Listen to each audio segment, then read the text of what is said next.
Salut à tous, on se retrouve aujourd'hui pour parler de la Super League et c'est pour moi un sujet très très important. Peu importe qui vous supportez comme club ou quel joueur vous aimez, tout ça, j'en sais rien.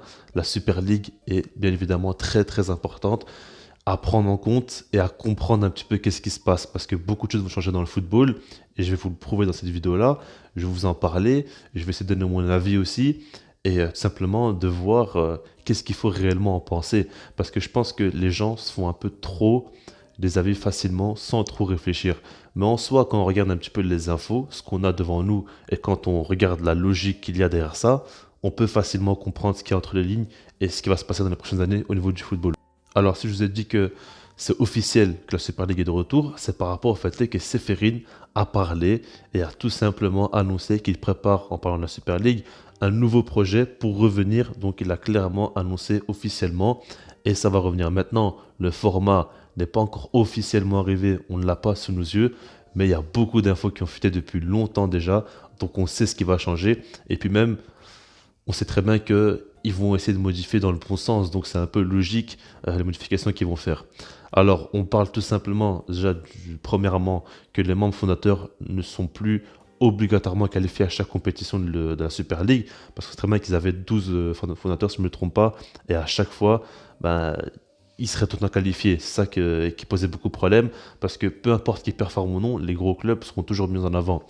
Et du coup, ça faisait un peu une compétition élitiste. Et là, c'est plus trop le cas, voire plus du tout même. Donc, si jamais les gros clubs ne défendent pas, ben, ils n'arriveront pas à se qualifier.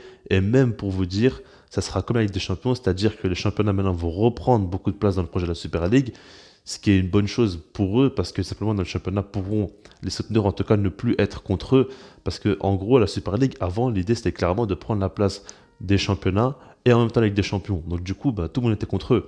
Là maintenant c'est surtout de prendre la place avec des champions, parce que pour se qualifier à la Super League, va falloir être dans le haut de classement de son championnat tout simplement.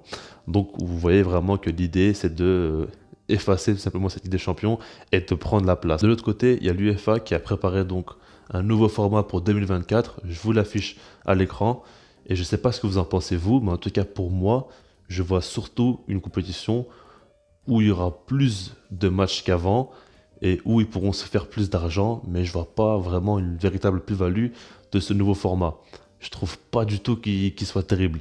Et c'est là vraiment le vrai débat. C'est parce que déjà l'UEFA, on voit de plus en plus que les gros clubs sont beaucoup privilégiés dans cette compétition et que le format devient de plus en plus bizarre, on va dire, hein, même par rapport aux nouvelles règles qu'ils mettent en place.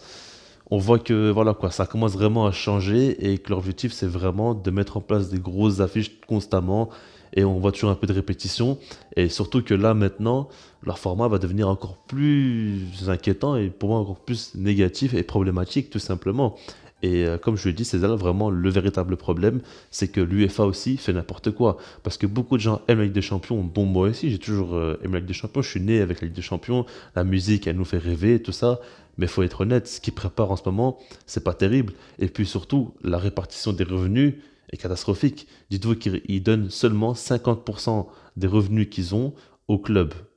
C'est quand même une très petite partie, ils se mettent 50% en poche. Je peux s'en rendre compte, c'est quand même énorme, surtout qu'on parle pas de simplement quelques millions ou quoi. On parle de très très très grosses sommes qui vont dans leur poche. Ça prouve que jusqu'à l'arrivée de la Super League, c'était vraiment une position de confort où ils se prenaient pas la tête, ils disaient simplement qu'il n'y a pas de concurrence, donc ils peuvent faire un peu tout ce qu'ils veulent. Là maintenant, les choses changent. Et puis maintenant, on va commencer à parler de mon avis tout simplement et je vais vous dire ce que j'en pense. Alors déjà, ce qu'il faut prendre en compte, et pour moi, il y a un truc qui décrit bien la situation actuellement, c'est que il y a beaucoup de clubs qui sont pour la Super League, mais beaucoup qui sont contre. Alors si on regarde les clubs qui sont contre, on a d'abord la Première Ligue, qui est clairement contre la Super League et qui ne veut pas revenir donc, dans la compétition.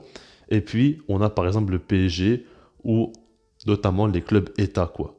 Et ce que j'aimerais un petit peu en tirer de ça, c'est que pour moi, s'ils ne veulent pas rentrer en compétition, c'est parce que c'est des clubs qui gagnent déjà énormément d'argent. La première ligue, c'est le championnat qui donne le plus d'argent aux clubs par rapport aux droits TV, c'est là où ils ont le plus de revenus. Et puis les clubs États, ben, ils ont besoin de personne pour survivre tout simplement. Ils ont déjà énormément d'argent.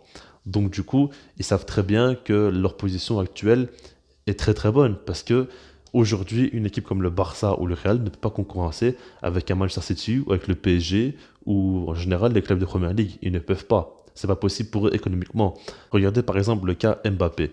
Pour moi, c'est très représentatif de ce qui se passe actuellement parce que Mbappé, il a reçu une offre de 200 millions d'euros, enfin le PSG a reçu une offre de 200 millions d'euros à un an de la fin de son contrat et le PSG a refusé directement sans réfléchir. Imaginez-vous si par exemple une équipe comme le Barça ou comme le Real avait une offre comme ça, je pense clairement qu'ils auraient accepté directement.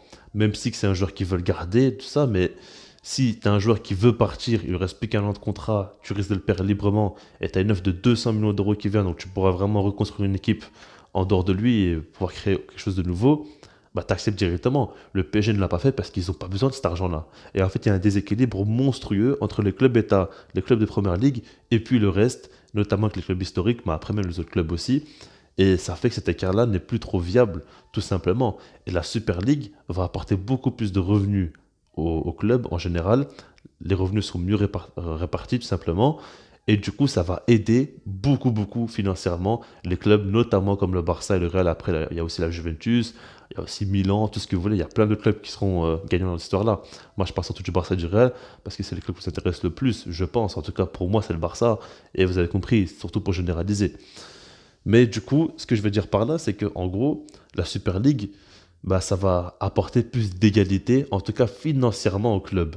Et c'est ce que la Première Ligue et les clubs États ne veulent pas, parce qu'actuellement, ils ont une position bien supérieure et ils veulent la garder tout simplement. Donc du coup, déjà par rapport à ce point-là financier, tout simplement, moi je suis pour la Super League par rapport à ça, parce qu'il y aura plus d'équité selon moi. Maintenant, il y a beaucoup d'autres aspects à prendre en compte et il ne faut pas non plus s'arrêter que là. Moi, je pense déjà qu'il faudra vraiment voir le format final de la Super League parce qu'il pourra encore évoluer. Je pense pas qu'ils vont amener un format qui va plus bouger. Je pense qu'il y aura encore beaucoup de modifier. Il faudra voir vraiment ce qu'ils veulent apporter. Parce qu'il ne faut pas non plus qu'ils se moquent de nous et qu'ils nous mettent un truc un petit peu amélioré, mais qu'en soi, il n'y a pas grand-chose qui change. Et du coup, ça, on verra bien.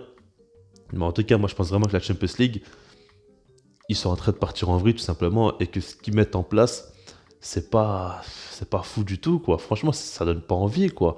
Et je me dis vraiment quel intérêt de voir ce format là pour 2024. Enfin, moi je suis vraiment pas pour et je me dis qu'actuellement c'est dur de prendre une position, mais si jamais je devais vraiment prendre une position aujourd'hui, je serais plus côté Super League que Ligue des Champions.